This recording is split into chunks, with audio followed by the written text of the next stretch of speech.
फरवरी 1934 New York की वो morning सबसे अलग थी। मैडिसन स्क्वायर पे एक रिकॉर्ड बन गया, record of the fastest runner, that is a person who one the award for the fastest running, और वो बंदा था डॉक्टर ग्लेन कनिंघम। अचानक से आज मैंने उनके बारे में जिक्र क्यों किया? क्या इम्पोर्टेंस है उनका हमारी लाइफ से? एक्चुअली उनकी लाइफ की स्टोरी कुछ हमारे जैसी ही है। हम भी अपनी लाइफ में लंबी रेस दौड़ रहे हैं। ईच वन ऑफ अस, हर इंसान इस रेस में आगे फास्टेस्ट बेस्टेस्ट प्रूफ होना चाहता है। बट क्या हमें मिलने वाली क्रिटिसिज्म को हम पॉजिटिवली लेते हैं? क्या वो हमारे लिए मोटिवेशन का कारण बनती है या डिमोरलाइज होने का कारण बनती है? ये तो हम पर डिपेंड करता है।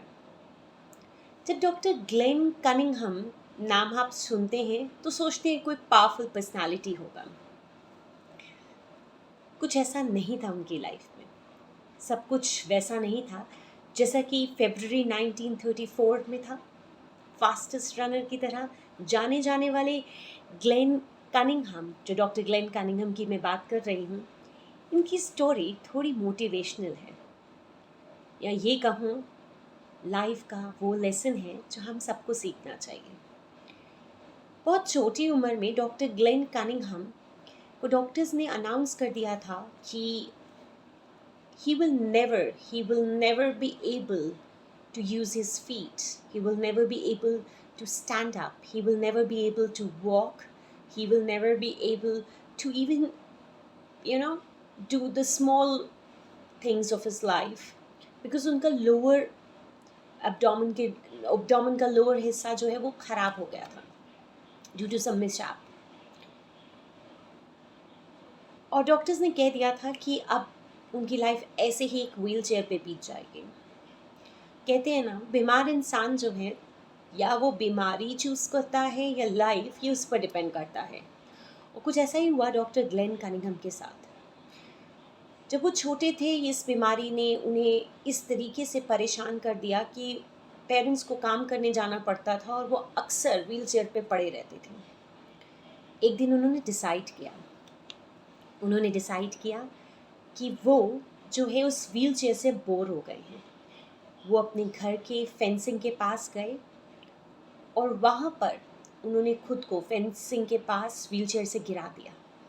और उन्होंने टारगेट लिया कि वो पेरेंट्स के आने से पहले उस फेंसिंग को पकड़ के खुद खड़े होना सीख लेंगे। पूरे दिन की मेहनत के बाद शाम के उस पहर ने उनके लिए एक अनाउंसमेंट की कि yes you can do it. जब उन्होंने पहली बार अपने टांगों के इस्तेमाल को सीखा, अपनी टांगों की वजह से वो खड़े हुए। और शाम को पेरेंट्स आते ही बहुत ओवरवेल्म थे, बट उन्हें सलाह दी गई डॉक्टर द्वारा कि वो अपने आप को इस तरीके से पेनफुल सिचुएशन में ना लाएं।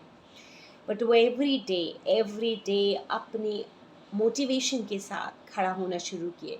खड़ा होने के साथ साथ अब वो धीरे धीरे चलने लगे थे। चलने के साथ साथ अब उन्हें धीरे धीरे दौड़ने में भी मज़ा आने लगा था। वो अपने पैरों से इतना प्यार करने लगे थे ना कि ये सब हमारी लाइफ में भी होता है। हम एक्चुअली रियलाइज़ नहीं करते हैं कि हमें एक स्टेटमेंट पास कर दी जाती है कि हम हमेशा ऐसे रहेंगे, या हम कभी सक्सेसफुल नहीं हो पाएंगे, या हमारे तरीके सही नहीं, और हम उसे एक्चुअली अपने लिए लाइफ स्टेटमेंट मान लेते हैं। रादर दैन क्रिटिसिज्म पॉजिटिवली लेने की जगह हम उससे डीमोटिवेट हो जाते हैं। पर डॉक्टर ग्लेन कनिंघम की कहानी पढ़ के मुझे रियलाइज़ हुआ कि किस तरीके से उस इंसान ने अपनी टांगों की इम्पोर्टेंस को समझा और उसे एक प्रोडक्टिविटी तरीके से, एक बहुत ही प्रोडक्टिव तरीके से उन्होंने धीरे धीरे उसके इस्तेमाल को बढ़ाया। और अब वो स्कूल जाने लगे थे। एंड उनके पेरेंट्स उनको साइकिल दे सकते थे, उन्हें ड्रॉप कर सकते थे। He choose to run to the school. पढ़ाई कंप्लीट होते होते उन्हें एक रेस में पार्टिसिपेट करने का मौका मिला, जहां उन्होंने फरवरी 1934 में फास्टेस्ट रनर का रिकॉर्ड बनाया। जैसा कि मुझे पता है वो है मैडिसन स्क्वायर गार्डन में फरवरी 1934 in New York he made that record. हम भी लाइफ में ना लोगों की, टीचर्स की या पेरेंट्स की स्टेटमेंट को बहुत सीरियसली ले लेते हैं। एक्चुअली वो आपको पुश करने के लिए होती है, आपको गिराने के लिए नहीं। बट मैं देखती हूँ कि आज की जनरेशन इस पुश को समझती नहीं है। वो अपना बैलेंस ज़्यादातर बच्चे बिगाड़ लेते हैं। They go into a state where they start believing what their teachers believe, but the teachers always believe, the parents always believe that you can do it positively. तो शायद हमें अपनी ज़िंदगी से सीखना चाहिए कि हर गिरने का मौका हमें खड़े होने का इरादा देता है, इच्छा देता है, और हमें उसे ग्रास्प करना है rather than looking at the ball when it is coming towards you. You shall be looking at what direction you shall be batting. किस direction में आपको bat करना है वो आपको ध्यान रखना चाहिए. With this thing of mine, I would like to say to all the youngsters there seeing my video who have subscribed me, and all those who will share it forward, please tell me if you like my videos. Do comment if I make some mistake.